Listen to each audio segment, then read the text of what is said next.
Sophisticated, classy, expensive.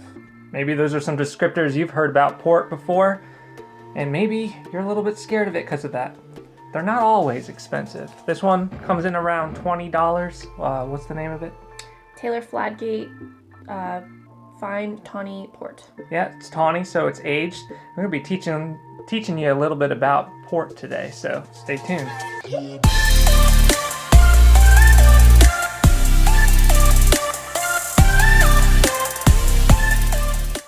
Hello everybody, welcome back to Cork and Java, your go-to place for coffee and wine, reviews and how-tos. On this channel, we like to expand and enrich your experience with all of your favorite beverages. So if that sounds interesting to you, consider hitting that subscribe button down below so you're notified when future videos come out.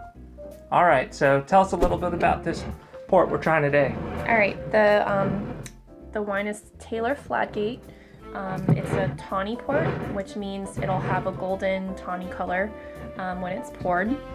It is aged up to 3 years in oak casks, and obviously it's port. It's from Portugal, and this particular vineyard is almost 4 centuries old. I think it said it was created in 1692. So wow. That's old. A little bit of history of where port came from and what it is. Obviously, it comes from Portugal, specifically from the small town of Porto. And so back in the day when they would ship wine and beer across the world, it really went bad a lot of times, and they had to come up with creative ways to have it survive the shipping.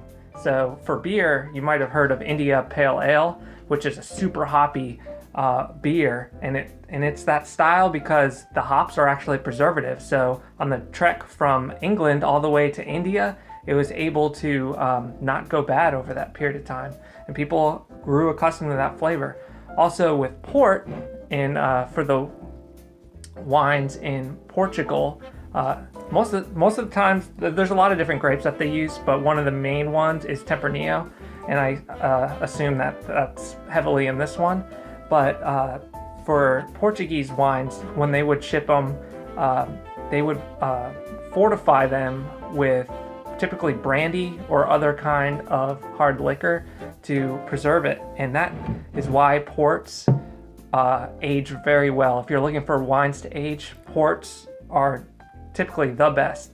And because they fortify the wine before the wine is fully fermented, you get a lot of sweetness coming through because it still retains a lot of the sugars. So you get high alcohol percentage from the fortification process, as well as a nice sweetness from the residual sugar.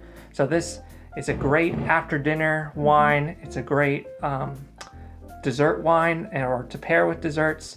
So port is very versatile. There's a few different styles. This is the Tawney, like we said, expecting it to be pretty sweet and have some nice nuttiness hopefully to it because of the aging process. So yeah, let's pour. Let's try some.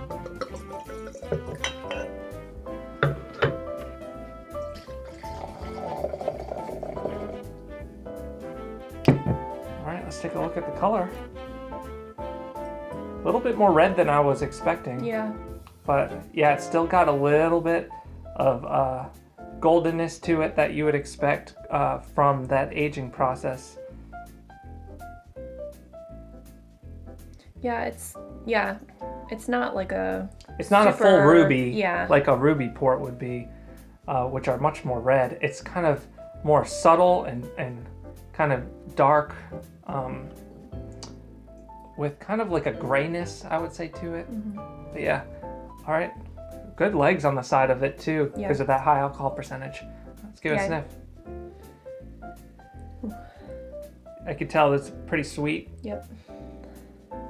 It definitely has a lot of brandy characteristics coming through for me. I would say this is it's fruity, like jammy. I'm getting a little bit of licorice. Yeah.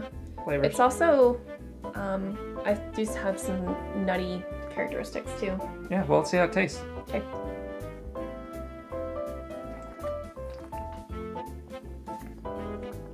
Ooh, it's very sweet. Very sweet, but there's a lot going on too. It's not overly bearing sweet without any character to it. This has got some great, I would say, like apricot, mango kind of flavors going on, as well as a little bit of nuttiness on there, like some nutmeg maybe too, some spicy. You know what it reminds me of is those butterscotch candies. Do you know what I'm talking about? There is definite It's caramel like, characteristics coming through here. Yeah, for sure. That's what it reminds me of. Shall we do a pairing? Mm-hmm.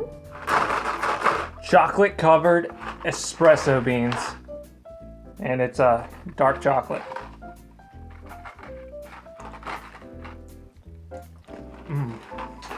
I love chocolate covered espresso beans. Mm-hmm. Good sweetness.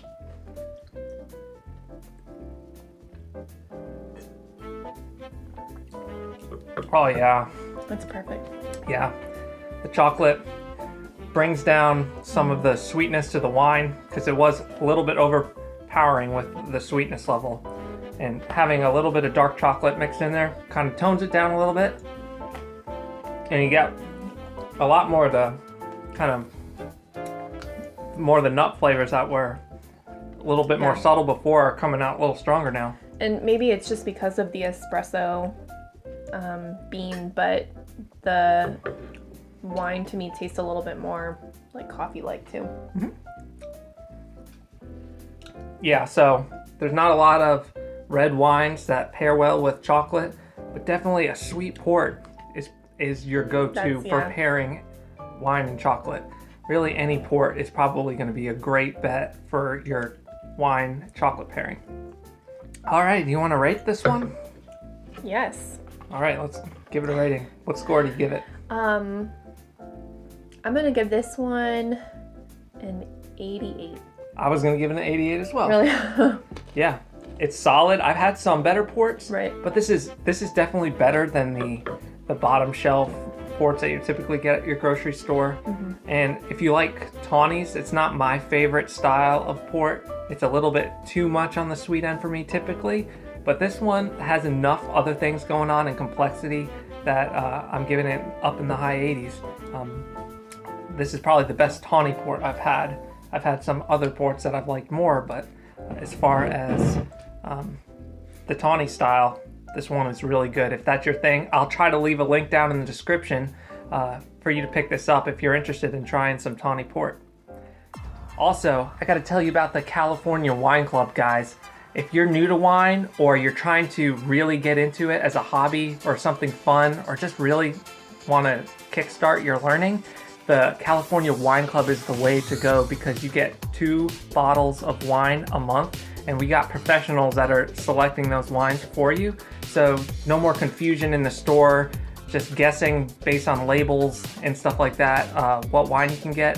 These are selected by professionals, and also they have if you sign up for the California Wine Club, you can text and talk directly to sommeliers to ask questions. So it's a really great way to jumpstart your wine experience. So check out the California Wine Club. Leave a comment down below with what your favorite port is. What's the oldest one that you've ever had? I want to know which one is your favorite. So leave a comment down below. And make sure to hit that thumbs up, like button. And see us on social media, Facebook, Twitter, Pinterest. And until next time, guys, bottoms up.